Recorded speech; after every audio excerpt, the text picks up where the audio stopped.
Nous bouclons le mois consacré à la femme et je tiens à vous rappeler ce 30 mars qu'on est fille, on devient femme, mais être mère est une pure grâce. Mesdames et messieurs, bonjour. Les titres de ce journal.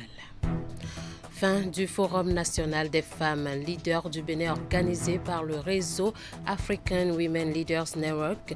Les assises ont réuni les femmes leaders dans plusieurs domaines au plan national et international sous le parrainage de la vice-présidente du Bénin. Les précisions à suivre.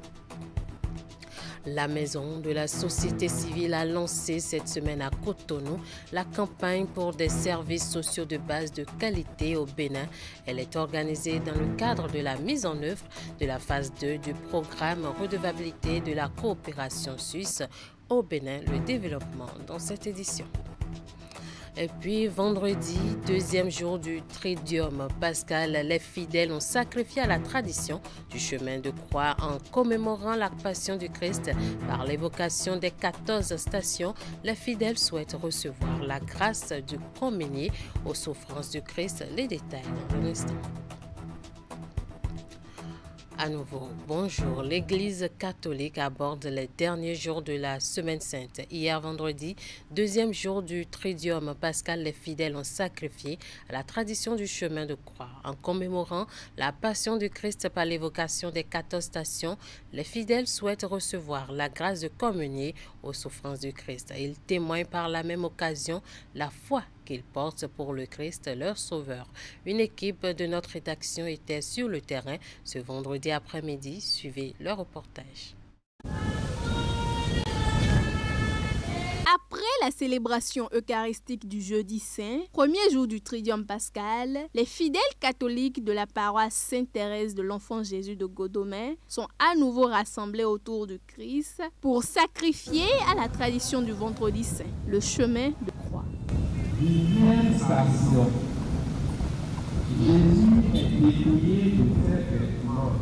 Cette cérémonie est une procession avec la croix composée de 14 stations qui retracent la passion du Christ et sa mort sur la croix. Aujourd'hui, l'Église communie à la passion du Christ à travers la participation au chemin de la croix et tout à l'heure à l'office de la passion.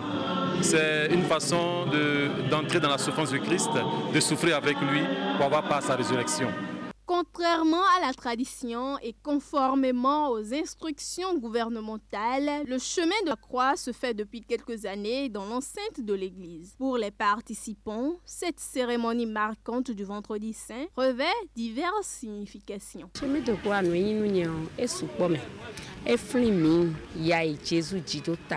Le chemin de croix représente beaucoup de choses pour moi. Il nous rappelle les épreuves endurées par Jésus en notre nom.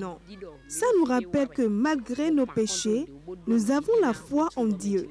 Le chemin de croix délivre le chrétien de toutes les chaînes qui le lient. C'est en quelque sorte pour me souvenir de la souffrance de Jésus-Christ. Oui, et pour essayer aussi de souffrir comme lui. Nous témoignons notre foi par le chemin de la croix. Le curé de la paroisse Sainte-Thérèse de l'Enfant Jésus de Godomain a saisi l'occasion pour rappeler aux fidèles catholiques les comportements à observer dans ce dernier virage de la Semaine Sainte. Ce sont des jours de grande piété, de grande dévotion, d'adoration, de prière, de silence et d'écoute, de méditation, où on laisse toute la place à Dieu. On se vide de nous-mêmes pour nous remplir de Dieu. Mort sur la croix en ce vendredi saint, le Christ ressuscitera dans la nuit du samedi saint. Ce triomphe sur la mort est célébré par l'Église au cours de la veillée pascale qui débouche sur la fête de la Pâque. Le Forum national des femmes leaders du Bénin organisé par le réseau AWLIN, African Women Leaders Network, a connu sa fin ce vendredi 28 mars 2024. Les assises ont réuni les femmes leaders dans plusieurs domaines au plan national et international. Un creuset pour la valorisation de compétences dans la solidarité. Il a été placé sous le parrainage de la vice-présidente du Bénin, Mariam Tchabi Talata Zimé. Compte rendu, Florence Bossa et Eder Mpévi. 2 jours d'intenses travaux de réflexion sur le thème la masculinité positive au service de l'égalité du genre. Décliné en plusieurs discussions, un cours magistral donné par la vice-présidente du Bénin, cette première édition a permis aux participants de mieux connaître le réseau African Women Leaders Network, AWLIN, et surtout le rôle important des hommes comme alliés dans l'atteinte de ces objectifs. 2 jours d'échanges constructifs et de projection. 2 jours de valorisation de compétences qui ont permis de dégager une feuille de route des 6 domaines de travail du réseau pour l'année 2024 et l'appel de Cotonou sur la masculinité positive. Les autres points forts de ce forum sont à souligner. Il s'agit de la désignation de la VPR dans le groupe des aînés et pionnières de AWLIN Global par Mme Bineta Diop, envoyée spéciale de l'Union africaine pour les questions de femmes, paix et sécurité. Au thème des travaux de cette première édition, la campagne He for She a été lancée. Elle a permis de distinguer les champions du Bénin pour la masculinité positive. C'est ainsi que la distinction du chef de l'État a été reçue par la présidente de l'Institut national de la femme. S'allier les hommes est l'une des stratégies requises et le succès des femmes soutenues par les He for She est le gage de la pérennité du changement des mentalités pour l'avènement d'une nouvelle génération d'hommes alliés de la promotion de l'égalité du genre. La reconnaissance de la volonté politique clairement affirmée par le chef de l'État, soutenue par son gouvernement et par les institutions de la République sont pour moi autant d'illustrations de la masculinité positive déjà exprimée dans notre société. Le rendez-vous est donc pris pour une nouvelle édition plus édifiante. Elle s'annonce déjà sous de bons auspices avec pour thème le bien-être économique de la femme au foyer. Nous restons avec les femmes et cette fois-ci avec la présidente de la Haute Cour de justice qui était en audience au Conseil économique et social. Elle a poursuivi sa visite de courtoisie chez ses collègues présidents d'institutions. Dans la matinée du vendredi 29 mars 2024, Dandy Yamou est reçu par le vice-président du CES. Les 2 personnalités ont discuté de plusieurs sujets. Suivons ensemble les propos de Dandy Yamou, président de la Haute Cour de justice à sa sortie d'audience. Elle est au micro de Teddy Goudala. J'ai été élue présidente de la Haute Cour de justice et dans la tradition, les nouveaux élus ou les nouveaux nommés à la tête des hautes juridictions ou des institutions constitutionnelles font des visites de courtoisie aux différentes institutions. Donc, je fais cette visite de courtoisie au sein du Conseil économique et social et particulièrement au vice-président du Conseil économique et social qui m'a fait l'honneur, quand j'ai fait la passation de charge, d'être présent à mes côtés à Porto Novo et aussi parce que le Conseil économique et social est le creuset des forces vives de la nation. Le Conseil économique et social est l'endroit où on retrouve la plupart des forces vives de la nation, de tous les segments de la nation. Et en ce sens-là, le lien entre la haute juridiction, la haute cour de justice et le Conseil économique et social est nécessaire parce que nous faisons partie de la République et nous avons besoin d'être solidaires les uns vis-à-vis des autres. Nous travaillons tous pour la République, pour l'intérêt général. Il était donc de bon ton que je vienne. Par suite, ma présence est aussi pour appeler l'attention des membres du Conseil économique et social sur le rôle de la Haute Cour de justice, qui est une institution parfois un peu oubliée parce que justement, elle n'est pas dans la dynamique des procès réguliers comme la plupart des autres hautes juridictions. Donc, cette juridiction d'exception qui est en charge de juger les membres de l'exécutif a besoin d'une certaine visibilité et d'une réforme de la Haute Cour de justice, de travailler à ce que cette Haute Cour soit mieux connue. Donc, je suis venue partager avec le président, le vice-président du Conseil économique et social et certains membres du bureau les projets de la Haute Cour de justice, recueillir les conseils et voir dans quelle mesure nous pouvons travailler en synergie entre les 2 institutions constitutionnelles. Jeudi 28 mars 2024, le gouvernement du Bénin et l'UNESCO ont célébré en différé la Journée internationale du souvenir des victimes de l'esclavage et de la traite transatlantique des esclaves. Cette célébration, qui s'inscrit dans le cadre de l'appui technique du système des Nations Unies au comité de préfiguration musée de Ouidah, elle s'est déroulée au Centre culturel de rencontres internationales CCRI John Smith à Ouidah. Plus de détails avec Candide Rouentos sur les images de Henri Ganti. Nous célébrons la Journée internationale des victimes de la traite négrière. Créer une liberté mondiale, lutter contre le racisme par la justice dans les sociétés et entre les nations. C'est le thème de la célébration de la Journée internationale du souvenir des victimes de l'esclavage et de la traite transatlantique des esclaves de cette année. Cette cérémonie commémorative est l'occasion idéale pour accomplir non seulement un devoir de mémoire, mais aussi un devoir d'hommage aux victimes de cette page noire de l'histoire de l'humanité. En souvenir des victimes de la traite transatlantique des esclaves, le secrétaire général des Nations Unies, M. Antonio Guterres, appelle à l'avènement d'un monde débarrassé du racisme, de la discrimination et de la haine, et à une union pour la défense des droits humains, la dignité et l'égalité des chances pour toutes et tous. Un panel sur la préfiguration du musée de Ouidah a été organisé dans le cadre de cette journée. Ce moment d'échange est consacré au message et au partage d'expériences des acteurs animateurs et des communautés porteuses des mémoires de la traite transatlantique à Ouidah. Quel jour on commémore les captifs et les déportés africains. Il est donc temps que nous marquons périodiquement cet arrêt pour nous souvenir, nous recueillir et pourquoi pas nous repenser.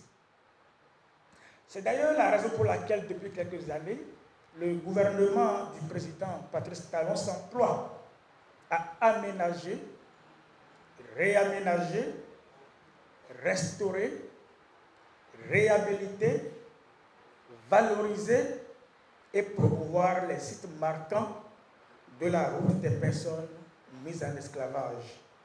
À l'heure où je vous parle, toute la ville de Ouidah est en chantier pour devenir dans les mois à venir une véritable cité-musée où nous pourrons voir et revoir les témoignages matériels de cette triste histoire. De nombreuses actions sont menées et d'autres en cours aussi bien par le gouvernement du Bénin que le système des Nations Unies pour maintenir allumée la flamme du souvenir. Outre le panel de discussion, les participants ont eu droit à la visite d'une exposition de 10 photos murales sur la thématique de la journée au Centre culturel de rencontres internationales CCRI John Smith à Ouidah.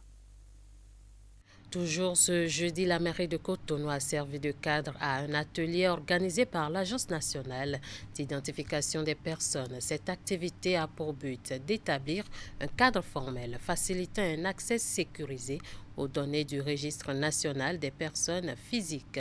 Plusieurs acteurs des secteurs publics et privés y ont pris part. Suivez le point dans cet élément de Hugues Vingbe et Moufid Sabouran. Ils sont nombreux à répondre à l'invitation de l'Agence nationale d'identification des personnes. Ces responsables de structures publiques et privées fournissant divers services à la population sont rassemblés dans cette salle dans le cadre de l'atelier des parties prenantes à l'interopérabilité. Le but de cet atelier, avec vous, acteurs et fournisseurs de services publics et privés, est d'établir de manière collaborative un cadre formel facilitant un accès sécurisé aux données du registre national des personnes physiques en s'appuyant sur l'utilisation du numéro personnel d'identification. Pour que l'objectif global de cet atelier soit atteint, les participants ont un rôle clé à jouer. Je voudrais d'ores et déjà compter sur vous tous, directeurs techniques et cadres à divers niveaux engagés pour le développement et l'épanouissement des peuples par l'accès rapide et fiable à des services divers. Plusieurs communications ont été présentées dans le cadre de cet atelier. Elles ont porté, entre autres, sur les atouts de la base de données du Registre national des personnes physiques et les exigences liées à l'interopérabilité. Et je l'annonçais en titre, la Maison de la Société Civile a lancé ce jeudi à Cotonou la campagne pour des services sociaux de base de qualité au Bénin, organisée dans le cadre de la mise en œuvre de la phase 2 du programme redevabilité de la coopération suisse au Bénin. L'activité s'étend sur 3 mois et vise à œuvrer pour garantir de meilleurs services sociaux de qualité pour le bien-être de la population béninoise. Reportage. Edonadio, ça doit changer. C'est le slogan de la campagne pour des services sociaux de base de qualité au Bénin, initiée par la Maison de la Société Civile. Dénommée Trait d'Union, cette campagne vient en renfort à la mise en œuvre de la phase 2 du programme recevabilité de la coopération suisse-au-Bénin, dont l'objectif est d'améliorer l'équilibre au niveau des réels besoins des populations à la base. La phase 2, qui a démarré en 2020, elle contribue à structurer la demande et l'offre de redevabilité. Elle vise à créer un environnement où justement les organisations de la société civile, les citoyens, les médias interagissent avec les pouvoirs publics pour offrir de meilleurs services de base aux populations. La santé, l'éducation, l'état civil, l'eau et l'assainissement sont les secteurs clés ciblés par cette campagne. Ainsi lancée, l'initiative Trait d'Union va s'étendre sur 3 mois avec au menu plusieurs activités. Une action collaborative qui vise à amplifier la voix des organisations de la société civile afin de provoquer des changements pertinents et durables dans ces secteurs. En termes d'activités phares, il y a des audiences que nous allons négocier pour les associations qui portent ces préoccupations-là auprès d'un certain nombre d'institutions. Il y a des pétitions en ligne. Donc, par thématique, les préoccupations vont solliciter l'adhésion par la signature des populations de façon générale. Il y a beaucoup d'émissions radiophoniques qui sont prévues, aussi bien pour sensibiliser les populations, mais pour attirer aussi l'attention des autorités locales, départementales, nationales, sur les préoccupations qui ont été énumérées. En mobilisant les acteurs clés et en favorisant un dialogue inclusif, cette campagne vise à identifier les besoins réels des communautés et à proposer des solutions concrètes pour améliorer la qualité des services sociaux de base. Nous sommes tous conscients que des améliorations sont encore possibles. C'est le moment pour les initiateurs de faire des plaidoyers à l'endroit des autorités et partenaires pour qu'ensemble, ils puissent améliorer la qualité des services sociaux de base au Bénin. Soucieux de la réussite de cette campagne, les organisateurs ont associé l'artiste chanteur Nikano à l'initiative Trait d'Union qui a composé une chanson de sensibilisation pour accompagner la campagne.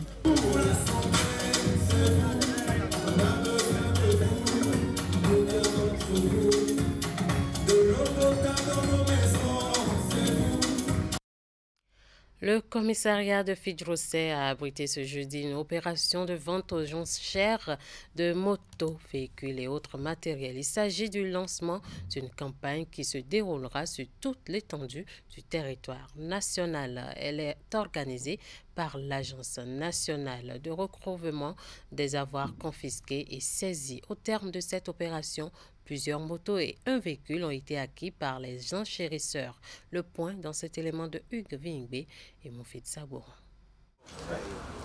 Affluence extraordinaire ce matin au commissariat de Fidjrosset. Venus des 4 coins de la ville de Cotonou, ces hommes et femmes sont dans ce poste de police dans le cadre d'une opération publique de vente aux enchères de motos, véhicules et autres biens matériels. Avant de mettre en vente les biens saisis et confisqués, on attend jusqu'à présent, en l'état actuel de la législation, on attend 3 ans. C'est les biens qui sont abandonnés dans les locaux de la police républicaine pendant 3 ans qui sont recensés. Et lorsqu'ils sont recensés, on les transmet à l'agence en charge des biens confisqués, de la vente des biens confisqués. Je crois que, comme vous le constatez, l'opération se fera en toute transparence et elle permettra à chacun de tirer son compte du jeu et permettra également aux autres de se mettre en règle ou du moins de faire un effort pour ne pas retrouver leur bien dans cette situation-là. Prévue pour se dérouler sur toute l'étendue du territoire national, cette opération est placée sous l'autorité de l'Agence nationale de recouvrement des avoirs confisqués et saisis. L'Agence nationale de recouvrement des avoirs confisqués et saisis, ANRACS, est une structure nouvellement créée, un établissement public qui a reçu pour mission d'œuvrer aux côtés de la justice à la lutte contre la criminalité financière. C'est pour marquer l'arrivée sur scène de l'agence dans cette activité que la cérémonie de ce jour est organisée. Les enchérisseurs se sont livrés de véritables batailles au terme desquelles plusieurs lots de motos et un véhicule ont été acquis. Cette opération, qui est la première d'une série, a pris fin dans l'après-midi. Le salon de la deuxième édition de la rencontre internationale de bande dessinée s'est tenu mercredi dernier à Cotonou. Il a réuni les acteurs, les créateurs et créatrices de bande dessinée de l'Afrique francophone autour du thème Avatar et identité dans la bande dessinée francophone, la génération émergente. La rencontre est initiée par Laboratorio Art Contemporain, ceci dans le cadre de la Biennale Ouida 2024. Un panel de discussion et de vernissage a meublé cet atelier riche en art de bande dessinée. Compte rendu, Florence Boussa. Le Salon international des acteurs de bande dessinée et amateurs de l'Afrique francophone se tient à Cotonou. Il se veut une découverte des avatars en tant que représentation symbolique qui reflète et influence les identités culturelles et individuelles. C'est l'initiative d'une génération émergente qui adopte cette manière pour mettre en lumière l'histoire africaine et sa culture. La bande dessinée francophone s'inscrivent dans deux cadres. D'une part, celui du projet ressources éducatives que pilote l'Institut français du Bénin. D'autre part, celui du mois de la francophonie. Ces derniers deux cadres répondent et dialoguent ensuite avec les multiples problématiques qui leur sont liées. Cette rencontre est un cadre d'échange, de partage d'expériences et de connaissances sur les avatars et identités de bande dessinée. Une conférence sur le thème imaginaire linguistique et francophonie dans la bande dessinée en Afrique francophone a été animée par Zinem Beldjenoul et Katemous James, toutes auteurs et dessinatrices de bande dessinée. Ce genre de festival nous réunit pas mal d'auteurs, pas mal de personnes autour d'une même langue, c'est-à-dire le français. Donc c'est une langue avec laquelle on a un rapport assez particulier, un rapport très fort, puisque ça nous permet de dépasser des frontières. Pour moi personnellement, ça me permet de faire de la bande dessinée, de raconter chez moi avec cette langue-là aux autres. Pour ma part, c'était les recherches sur l'histoire. On a principalement parlé de ce qu'était le roman graphique et pourquoi est-ce qu'on écrivait aussi en français. C'est aussi des témoignages, parce que j'ai travaillé sur ma famille, donc c'était les gens qui sont encore vivants, mais aussi des témoignages des gens qui sont morts. Ce salon a été conduit par le Laboratoire Art Contemporain et l'Institut français du Bénin avec le soutien de l'Agence française de développement. Il s'inscrit dans le cadre du projet Ressources éducatives Bénin et intégré au mois de la francophonie. Dans le département du Mono, le vent des fêtes identitaires souffle sur la commune de Bokpa aussi. Ici, la fête est dénommée Go-Go. Les festivités prévues pour se dérouler durant toute la semaine pascale ont été officiellement lancées en début de semaine. Un top donné avec des innovations que Narcisse Alossé et Florent Dourou nous révèlent à travers ce reportage. À une semaine de la fête de Pâques, les rues de Bokpa sonnent au rythme de la traditionnelle jouissance populaire dénommée ici Go-Go. Une caravane dans les rues de l'arrondissement de Bokpa qui a été précédée d'une innovation. La cérémonie protocolaire pour annoncer les couleurs de cette fête identitaire. À aucun moment, pour l'histoire, pour ce que je connais de Gogo, il n'y a jamais eu de lancement officiel. C'est ce que nous sommes en train de faire aujourd'hui. Pour toute chose, il faut toutefois lancer pour que les gens comprennent qu'il y a une manifestation et il y a une fête quelque part. C'est ça que nous sommes en train de faire. Sages de la localité, membres de groupements féminins et jeunes avec des gens issus de plusieurs couches socio-professionnelles ont été associés à cette innovation. Une innovation célébrée dans un lieu chargé d'histoire pour la commune de Bopa. Parce que c'est ici qu'avait été lancé le Gogo depuis 65 ans. Ici également se reposait lorsque le président Margaret finissait ses travaux, ses choses à Cotonou, venait se reposer ici et faisait la chatte. C'est un site plutôt qui doit faire connaître Bopa au-delà même des frontières du Bénin. Donc c'est ça que nous sommes en train de faire aujourd'hui. Le belvédère de Bopa est donc un lieu touristique qui offre un décor pittoresque avec un haut perché de plus de 10 mètres qui permet à tout visiteur de contempler le paysage de Bopa et environ. Un lieu pour lequel les fils de la région appellent les gouvernants actuels à la viabilisation. Mais en attendant, l'agenda de la fête Gogo cette année prévoit un clin d'œil au patrimoine culinaire de Bopa. Nos mets culinaires, tout ce que nos parents nous donnaient à manger, nos enfants ne les connaissent plus. Aujourd'hui, il faudrait quand même que tous ceux qui viendront à Bopa, qui sont vraiment de Bopa ou sympathisants de Bopa, puissent amener les enfants pour qu'ils connaissent ce que leurs parents aimaient dans le temps. Donc, je les invite à venir massivement fêter avec nous à Bopa pour que nous puissions ensemble faire émerger, faire décoller Bopa à nous. Bopa tient ainsi à cette identitaire et cette fête en est une parfaite illustration. Une semaine durant, le chef-lieu de la commune sera en ébullition pour l'apothéose prévue pour le jour de Pâques, ici au bord du lac à Aimé. Sur ce, nous bouclons ce 13h au Bénin. Merci de nous avoir suivis. Je vous souhaite une bonne fête de Pâques par anticipation.